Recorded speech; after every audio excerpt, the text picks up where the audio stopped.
Ассалаумағалейкум оқырмандарым, бүгін біз қатпарлы қамырдың оңай түрін жасаймыз. Қамырымыз үшін ұн, маргарин майы, сірке суы, мұздай су, қопсытқыш, тұз және жұмыртқа қажет. Ұнымызға тұз бен қопсытқышты салып, маргарин майын ұнға аунатып үккіштен өткізіп шығамыз. Майымызды үккіштен өткізіп болғаннан кейін ұнмен араластырып аламыз. Жеке ыдысқа жұмыртқа, су, тұз және де сірке суын қосып араластырып аламыз.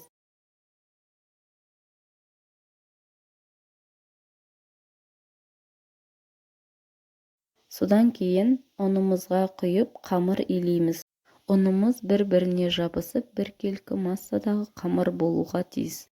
Дайын болған қамырымызды салафанға орап, біркелкі формаға келтіреміз және де мұздатқышқа 1-2 сағатқа қойып қоямыз.